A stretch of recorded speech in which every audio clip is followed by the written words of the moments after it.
ওই গিরিপথ দিয়ে সুন্দরী একজন মেয়ে ধীর গতিতে হেঁটে হেঁটে আসতেছে। ওমর ফারুক মেয়েটার দিকে তাকায় বললেন আলহামদুলিল্লাহ।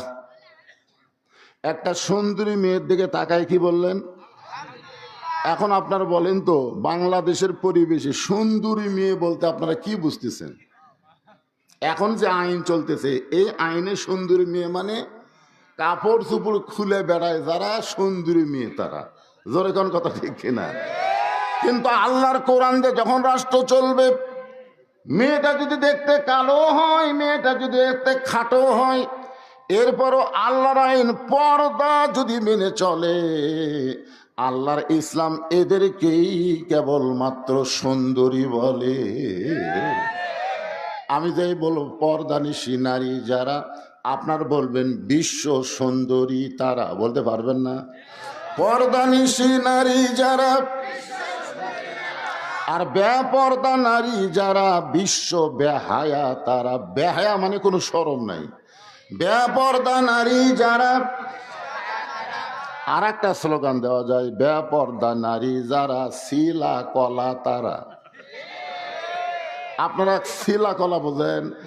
একই গাছের কলা, এক গামলায় চোঁচাওয়ালা, এক গামলায় শিলা, একই গাছের কলালা বিক্রি করতেছে। খরিদ্দার এসে বলেন তো কোন কলার দাম করবে? গাছওয়ালা বলতেছে ভাইরে একই গাছের কলা রে। কয় না ভাই, আমি শিলা কলা নেই না। তুই কি কলা শিলা খাস না? শিলাই তো খাই, তো আগে থেকে শিলা আছে, খালি লিবিয়ার খাবি। আপনারা বলেন তো, যে কলা আগে থেকে শিলা আছে ওটা কি খায়নি? মাছি খাসে, মশা খাসে, ধুলা খাসে, বালি খাসে, ওটা আর খাওয়ার উপযুক্তই নাই। যেই নারীরা বেপর্দা হয়ে বেড়ায়, ওদের বিয়ার আগেই কিন্তু অনেকেই খাসে। সরাসরি না খাইলে, শোনেন, সরাসরি না খাইলেও স্বপ্নে খাসে। ধরে কোন কথা ঠিক কিনা? এই যে আমাদের ইয়ং জেনারেশন যে স্বপ্ন দোষ হয়, বিয়ে শাদী করেনি, মাঝে মধ্যে গোসল করে। কে তোর বিয়ে করছিস? কয় না। তো গোসল করছিস কেমনে? এই জন্য বলবেন বেপর্দা নারী যারা ব্রয়লার মুরগি তারা। বেপর্দা নারী যারা, আপনারা দেখবেন একটা দেশি মুরগি ধরবার গেলে আপনি ধরতে পারবেন না, মারবে দৌড়। আপনি তাকায় দেখেন আজরা পাঁজরা ফৌরা দিয়ে ঢাকা আছে, আছে না নাই? কিন্তু একটা ব্রয়লার মুরগি ধরবার যান, ওই খালি ওটি ঘুরবি, ওটি ঘুরবি। আপনি তাকায় দেখেন আজরা পাঁজরা সব লাল।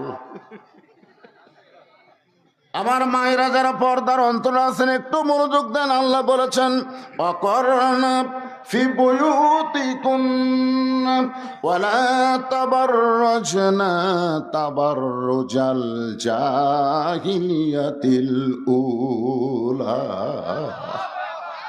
ওমর ফারুক মেয়েটার নিকটে গিয়ে বললেন, মা, এই নির্জন পথে তুমি একা একা চলতেছো, তোমার সামনেও কোনো মানুষ নাই, পিছনেও কোনো মানুষ নাই, তোমার অন্তরে কি ভয় ডর লাগতেছে না?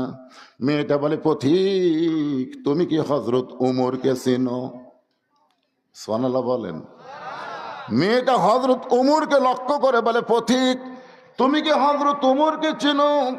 যেদিন থেকে হযরত উমর আল্লাহর কোরআন দিয়ে রাষ্ট্র চালায়, সেদিন থেকে পৃথিবীর এক প্রান্ত থেকে আর এক প্রান্ত পর্যন্ত একটা মহিলা যাবে, তার কলিজায় আল্লাহ ছাড়া অন্য কারো ভয় থাকবে না।